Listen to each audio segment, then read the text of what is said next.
네, 안녕하세요. 기획경제실장 도원주입니다. 오늘 안산시 브리핑에 참석해 주신 언론인 여러분께 진심으로 감사드립니다. 기획경제실 소관 도시의 재도약 다시 뛰는 안산에 대하여 브리핑을 시작하도록 하겠습니다. 브리핑 순서는 첫 번째, 안산의 미래를 책임질 일자리 및 기업 유치를 위한 신산업전략 1.0이 되겠습니다.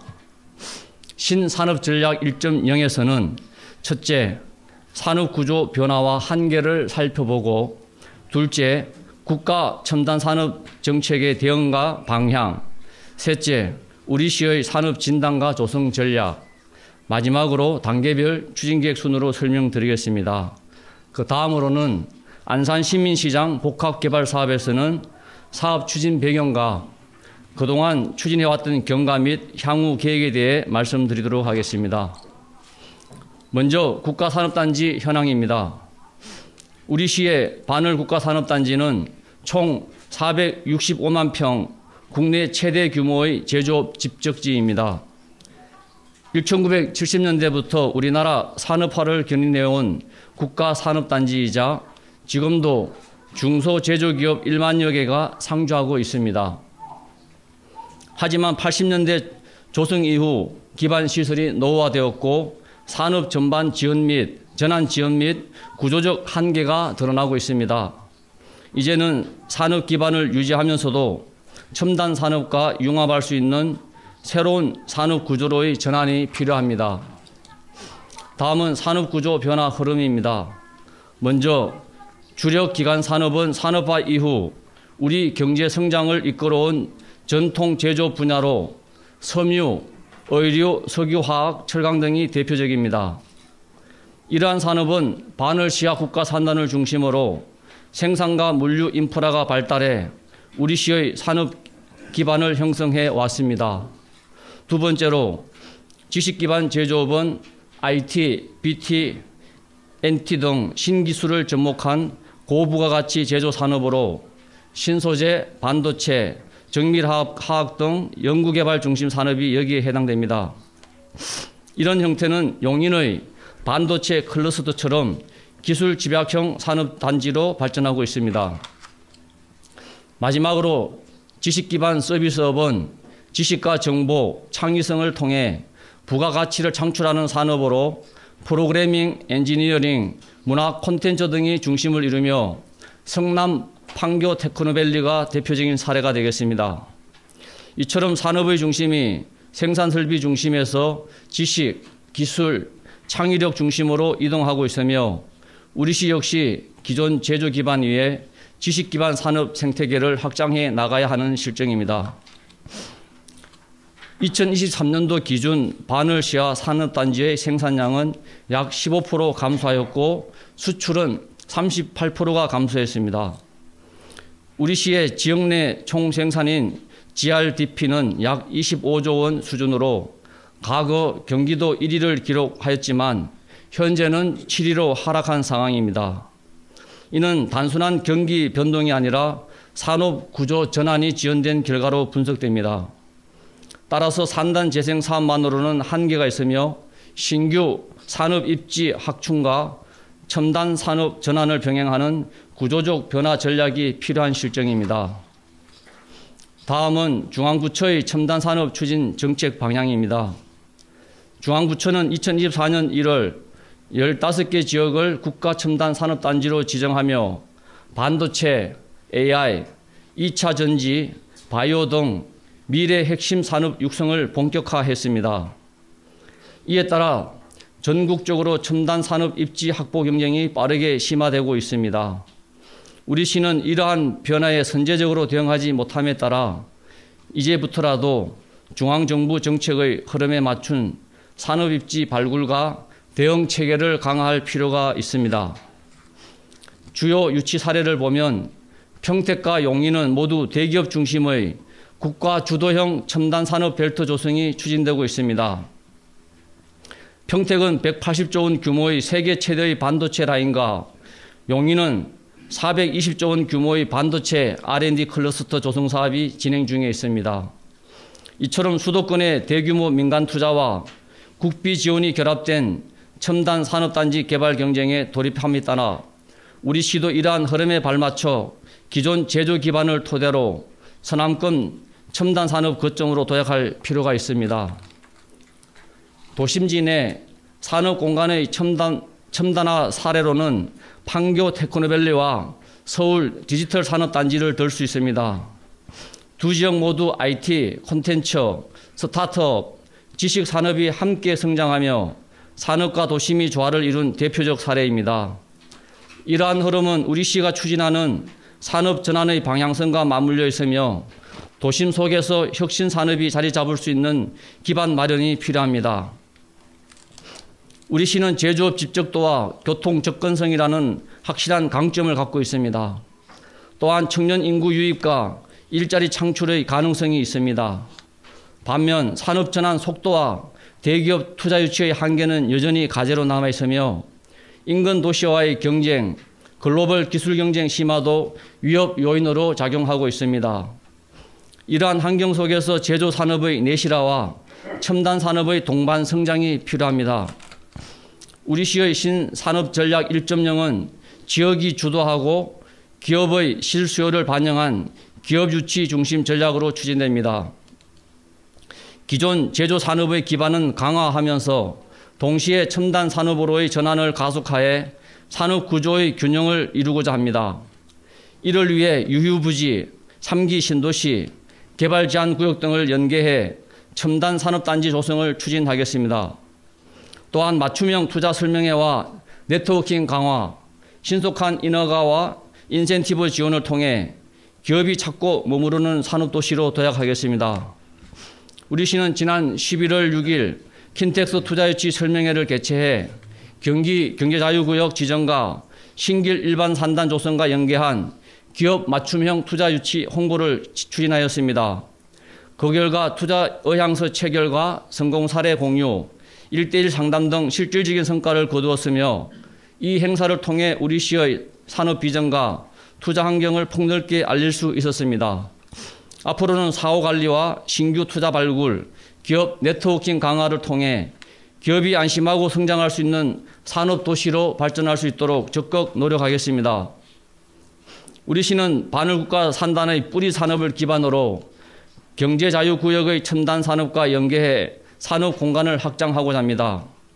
노후 산단의 한계를 극복하고 새로운 성장 거점을 확보하기에 3기 신도시 자족용지 10만 평, 바늘 산단 유휴부지 32만 평, 개발 제한 구역 약 193만 평 등 약 235만 평 지역을 여건에 맞는 적절한 산업 공간으로 재편하겠습니다.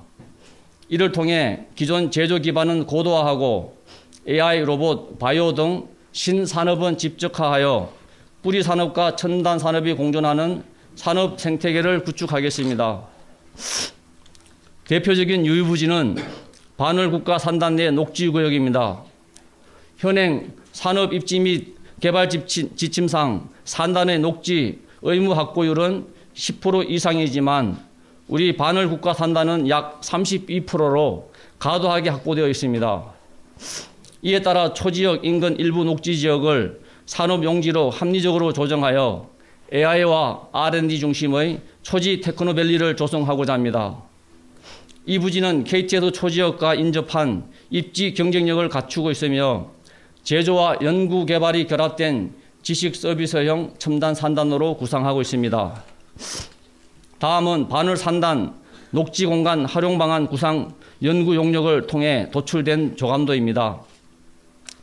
교통의 중심지인 초지역 인근 입지 특성을 살려 제2의 판교 테크노밸리로 성장할 것으로 기대하고 있습니다. 다음은 단원구 초지동 북측 동측 공유수면 간석지 약 12만 평 구역입니다.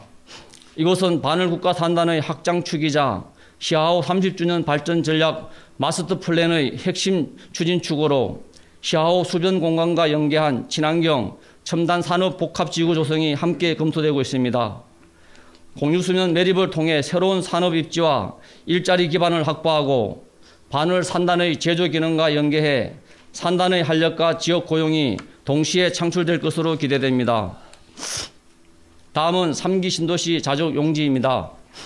장상지구와 의왕, 군포, 안산 일대 약 10만 평 면적으로 우리 시는 이 지역에 기업을 적극 유치해 일자리와 주거가 공존하는 직주 건접형 산업 공간을 조성하고자 합니다. 강력 교통망을 기반으로 산업, 연구, 주거 기능을 연계해 배드 타운화를 방지하고 청년층과 전문 인력이 정착할 수 있는 자족형 신도시로 발전시키겠습니다. 또한 반을 시야 산단과 연계한 산업 네트워크를 구축해 도시와 산업이 함께 성장하는 균형 발전 모델로 확장해 나가겠습니다. 자족 용지를 활용한 유사 사례입니다. 부천 대장지구는 SK이노베이션 등 7개 계열사를 유치해 자족 용지 기반의 기업 중심형 산업단지를 유치했습니다. 또한 의왕 오람지구는 반도체, 화장품 등 29개 기업이 입주를 확정하며 도시 내 산업과 일자리의 균형을 실현한 사례로 평가받고 있습니다. 이처럼 자족 용지를 활용한 기업 맞춤형 산업 유치 모델은 이미 검증된 전략으로 우리 시도 지역 여건에 맞게 벤치마킹의 자족 기능을 강화하겠습니다. 다음은 신산업전략 1.0의 추진 로드맵입니다. 올해 3월 신산업전략 1.0을 최초 수립하였으며 6월에는 안산미래연구원에 정책 연구를 의뢰하여 실행력 강화와 전략 고도화를 위한 용역을 진행 중에 있습니다.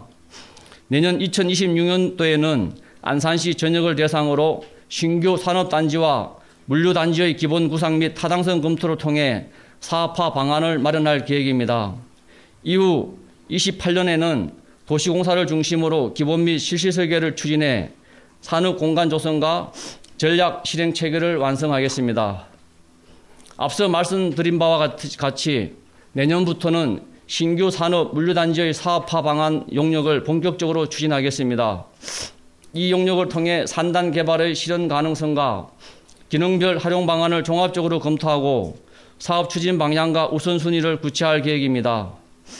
이 과정에서 우리 시는 안산도시공사와 긴밀히 협업해 정책 수립에서 타당성 검토와 사업화 단계까지 연속성 있게 추진하겠습니다. 신산업전략 1.0은 기존 제조산업의 경쟁력을 기반으로 우리 시를 첨단 산업 중심의 도시로 전환하기 위한 전략입니다. 우리 시가 수도권, 서남권 산업벨트의 핵심 거점으로 도약할 수 있도록 최선을 다하겠습니다. 다음은 안산시민시장 복합개발 사례입니다. 안산시민시장은 1997년 12월 원곡동 라송호텔 일대 노점상 정비를 위해 조성된 공설시장입니다. 그러나 지난 30여 년간 안산시민시장 운영에 대한 문제가 나타나기 시작했습니다. 낙후된 시설 여건, 코로나19 이후부터 온라인 중심으로 소비 변화가 있었으나 적응 한계로 인한 점포별 매출이 급감하였고 시설 현대화 사업 실패, 주변 지역이 고층 아파트로의 변화에 따른 시민시장 개선을 원하는 시민들의 요구가 지속됨에 따라 우리 시는 다양한 자구책을 마련해 왔습니다. 안산시는 2008년부터 7년간 시민시장 시설 현대화를 위한 용역과 현대화 사업을 추진하였으나 점포 형태와 배치 방법 등 세부 협의 과정에서 사실상 중단되었습니다. 2022년 부지 활용 방안 구상 용역을 끝으로 안산시는 공유재산의 이용 가치를 극대화하기 위해 부지를 민간에 매각하여 공동주택 또는 주상복합시설 등 복합시설 건립으로 개발 방향을 변경하였습니다. 안산시민시장은 단원구 초지동 604-4번지, 604-7번지 두 필지이고 면적은 약 7,000평, 용도지역은 준주거 지역입니다. 이에 공동주택 건축 시 용적률은 500%의 집약적인 주거 형태를 조성할 수 있습니다. 그간의 추진 경과를 말씀드리면 작년 6월부터 안산시민시장 상인들과 수차례의 간담회와 태거 협의를 거쳤으나 대부분의 상인들이 생존권 보장 대책을 요구하며 400여일간 집회 시위 및 안산시 집행부에 대한 법적 투쟁을 진행하였습니다. 그러나 분쟁 상황에서도 안산시는 일관되게 상인들과의 협의를 통해 상인들의 생존권 보장 요구와 분쟁 없는 점포 반납을 위한 태거 지원책을 마련하였고 지난 7월 31일 189명 상인 전원이 퇴거를 완료하고 시장 외곽으로 펜스를 설치하여 외부인의 출입을 현재는 제한하고 있습니다. 민선 4기부터 이어져 온 장기 수건 사업을 치밀한 협상력과 추진력으로 유혈 사태 없이 마무리한 사례라는 점에 의미가 있다 할 것입니다. 향후 계획인데요. 앞으로 남은 절차는 토지 감정 평가를 실시하여 내년 초 2, 3월 중에 공유재산을 최고 가격 공개 경쟁 입찰로 매각 공고한 후에 토지 매수자가 선정되면 등기 이전 및 매각 절차를 거쳐 토지 매수자는 건축 계획을 수립하고 시는 인허가를 해주되 시공사는 바로 공사에 착수할 수 있도록 그렇게 행정 절차를 진행할 예정입니다. 안산시민시장 복합개발 사업은 안산시 랜드마크가 될 초지 역세권 개발과 맞물려 시너지 효과를 낼 수 있을 것으로 기대합니다. 이상으로 기획경제실 소관 브리핑을 마치겠습니다. 감사합니다.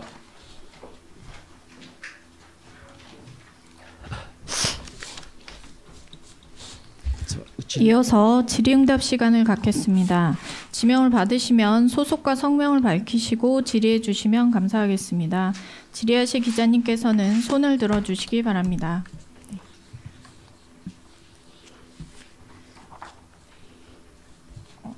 MDN 뉴스 황정아 기자님 질문해 주시기 바랍니다.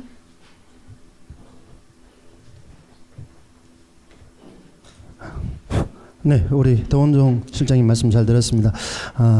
MDN 뉴스 황정아 기자입니다. 네. 안산 신산업 1.0 이 자리매김한다면 우리 가장 중요한 인구 추이 변화에 대해서 여쭙고자 하는데요.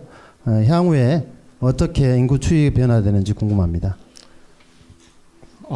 지금 이제 인구가 이제 한 10년 동안에 약 10만 명이 이제 감소했습니다. 다 아시다시피 감소했고요. 근데 지금 이제 그 인구 당시에 감소했던 요인은 두 가지로 볼 수 있겠습니다. 그 당시에는 이제 저희가 재건축에 그 매몰되어 있었던 그런 한계가 있었습니다. 그러다 보니까 인근 이제 그 세솔동, 하성시 세솔동 같은 경우는 2만 4천 명인데요. 저희 안산 시민이 2만 3,800명 정도가 세솔동으로 인구가 유출됐습니다. 당시에 760만 원 이내에 분양했던 그 반면에 안산시는 1,300만 원 정도의 높은 이제 분양가가 있었는데 그 재건축을 하면서 인구가 일시적으로 유출되는 그런 현상도 있고요. 다만 지금은 이제 인구 추이를 보게 되면 이제는 다시 인구가 유출되는 상황이 이번 달 인구 이제 추계를 보니까 이제는 멈춰 있는 상황입니다. 다시 이제 재건축이 준공되게 되면 일단은 나가는 사람들은 더 이상 안 나갈 것 같고요. 그래서 저희도 이제 지금 아까 자료에서 말씀드렸듯이 장상 신도시라든가 신길 2지구, 군포 의왕 안산 2지구가 빨리 저희가 이제 공급이 되게 되면 여기는 조성 원가에다가 분양 가격이 조금 더 태워지기 때문에 인근 세솔동이라든가 이런 데하고의 가격 경쟁력이 그렇게 높지는 않다고 봅니다. 그래서 좀 청년이라든가 신혼부부들 이런 분들을 위해서 저희가 좀 주택 공급을 좀 빠르게 공급해 줄 필요가 있고요. 그리고 또 이 수요 계층이 좀 넓습니다. 안산 같은 경우는요. 그러면 기존에 저희가 고장 신도시 같은 경우도 50평형대 이런 중대형 평수가 많습니다. 이런 분들도 한 20년이 다 지나기 때문에 리모델링이라든가 이런 과정이 필요한데요. 그래서 저희가 이제 중대형 아파트들 같은 경우는 우리 시유지를 공급해서 이제 좀 작은 평형대도 공급이 필요하지만 중대형 평형대도 좀 공급이 필요하다. 그래서 저희는 투 트랙으로 좀 가야 되지 않나. 그래 되면 일단은 주거는 그렇게 가되 저희가 이번에 9월 22일 날 경기자유구역이 지정됐잖아요. 그러면 기업이 저희가 이제 그 근로자들이 들어온다 하더라도 주거할 수 있는 주거 지역이 필요합니다. 그래서 저희가 경기자유구역 내에서도 89블록 같은 경우 10만 평 부지인데 이 10만 평 부지에 2만 5천 평을 저희가 이제 재척을 해가지고요. 경제자유구역으로 기업을 유치할 수 있는 R&D 쪽으로 이제 저희가 접근하고 있고 나머지 7만 5천 평에는 이제 고급 주택을 이제 저희가 제공하는 이런 전략으로 그러면 주거와 일자리가 같이 공급할 수 있는 이런 이제 도시로 저희가 이제 변모를 시킬 그런 계획입니다. 그렇게 되면 인구가 이제 현재는 유출되던 게 정체되어 있고 앞으로는 좀 늘어나지 않겠냐. 저희가 그래서 2040년 저희가 안산시 도시기본계획에 84만 명을 저희가 계획하고 있는데요. 그 목표 지점까지 갈 수 있으리라 저희는 이제 추정하고 있습니다. 예, 이상입니다. 네, 다음 질문 받겠습니다. 네, 국제뉴스 윤은중 기자님. 네.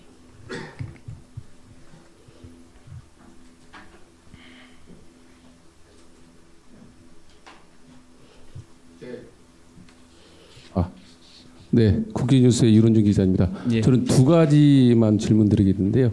지금 산업전략 1.0 버전이라고 하셨는데 그러면 앞으로 2.0, 3.0 버전업이 될 건지, 그러면 거기에 대한 이게 그 마스터 플랜은 짜여져 있는지 그게 궁금하고요. 두 번째는 시민시장에 관련해서 부지 그 매각 이익하고 그다음에 개발 이익에 대한 어떤 안산 지역의 환원 계획이라든지 그런 건 없는 것 같아요. 그래서 그런 대한 계획은 있는지 궁금합니다. 예, 말씀드리겠습니다. 일단은 이제 저희가 이제 신산업 전략 그 명칭을 이제 1.0으로 이제 했는 이유가 있습니다. 처음 이제 시작하기 때문에 저희가 이제 1.0으로 이제 시작했고요.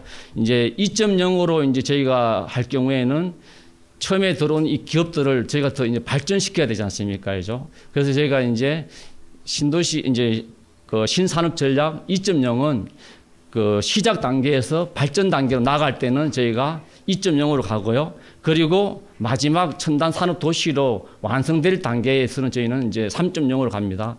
저희가 이제 지금 그 아까 자료에 말씀드렸듯이 장상 신도시 같은 경우는 현재 계획은 2028년도가 준공입니다. 2028년도에 준공인데요. 여기가 이제 그 공공주택 용지로 현재는 분양이 되어 있습니다. 그 중에 지금은 여기는 그나마 다행인 게 그 자족 용지라고 아까 말씀드렸는데요. 이 자족 용지가 바로 기업을 유치할 수 있는 그런 공간인데 현재 상태로 저희가 자족 용지를 분양하게 되면 일반 거기 시중 가격으로 이제 분양이 되기 때문에 비싼 가격이다 보니까 기업이 들어올 수 없습니다. 그래서 저희가 이제 이 자족 용지를 저희가 이제 첨단 산업 용지로 중복 도시계획으로 중복 결정을 하게 되면 조성 원가로 시가 이 부지를 매입을 할 수 있습니다. 그래서 저희가 저렴한 가격으로 매입을 하고 저렴한 가격으로 기업체한테 이제 공급을 해야 좋은 기업을 저희가 이제 지사 선택해서 유치할 수 있는 그런 게 있고요. 그래서 단계적 전략은 28년도에는 장상 신도시가 준공할 로드맵이 있고, 그 다음에 아까 이제 6만 평 정도의 의왕, 군포, 안산 여기 이제 자족 용지에는 31년입니다. 그러면 이 두 개의 그 사이트 자체도 한 3년의 이제 기간이 있기 때문에 이 단계별로 이렇게 저희가 유치하게 되면 1.0, 2.0, 3.0까지 완성될 거다 이렇게 보고 있고요. 두 번째 질문은 이제 시민시장 이제 말씀하셨습니다. 이 매각 이익이라고 이게 단정하기가 참 애매한 부분이 뭐냐면 이것은 이제 저희가 토지 감정 평가를 내년 이제 1월 달 정도 되면 마무리됩니다. 그러면 회사 이제 기업체들이 입찰 금액을 토지 매입 가격을 쓰는데요. 최고 가격을 쓰기 때문에 누가 얼마 쓸지 모릅니다. 그러면 저희 안산시 입장에서 얻을 수 있는 이익은 토지 가격을 최고로 많이 쓴 사람, 그 토지 가격을 받는 게 안산시가 얻을 이익이 되는 거고요. 그리고 아까 이제 개발 이익을 말씀하셨는데 이 개발 이익은 그 최고가 입찰에서는 개발 이익이 없습니다. 이제 그 아까 말씀하신 개발 이익은 도시개발법으로 토지를 강제 수용할 경우에 그때는 이제 그 개별법에 의해서 이제 개발 이익 한수라는 게 있습니다. 초과 이익 한수가 있습니다. 10% 이제 벗어날 경우에. 그런데 여기는 이미 그런 부분까지 다 포함을 해가지고 최고가 가격 입찰을 하기 때문에 그래서 저희는 시비를 좀 이렇게 안 휘말리려고 최고 가격으로 입찰에 붙인다. 그런 말씀을 좀 드리겠습니다. 그리고 사이트 자체가 온전하게 시우지고요. 여기는 아파트든지 주상복합이든지 둘 중에 하나밖에 안 들어가기 때문에 도시개발 사업으로는 안 맞습니다. 예, 이상입니다. 네, 다음 네, 안전신문의 강덕규 기자님. 네. 네, 안전신문의 강덕균 기자입니다. 안산 시민시장 복합개발 사업 관련해서 질문 드릴 텐데요.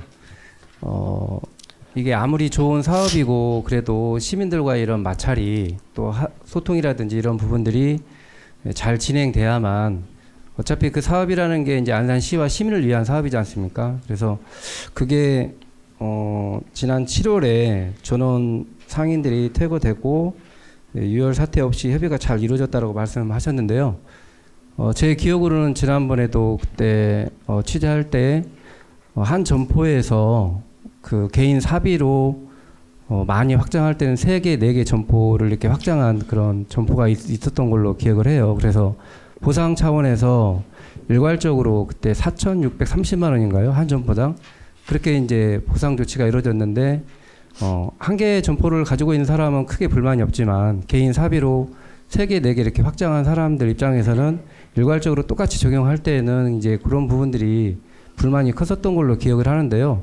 그런 부분에서 어떻게 이제 합의라든지 이런 게 잘 이루어졌는지, 예, 그거 좀 궁금해서 한 말씀 부탁드리겠습니다. 예, 뭐 좋은 질문 감사드리고요. 일단은 이제 먼저 이 안산시민시장은 아까 설명드렸는데 공설시장입니다. 이 땅과 건물 자체가 안산시 소유고요. 대다수 이제 시장이라 하면 사설입니다. 개인들 건물을 시장으로, 전통시장으로 이렇게 지정을 해가지고 거기서 장사하는 건데, 여기는 안산시 소유의 건물이고 안산시 땅이기 때문에 공유재산법에도 안산시가 필요하면 여기서 장사하시던 분들은 나가게 됐는데요.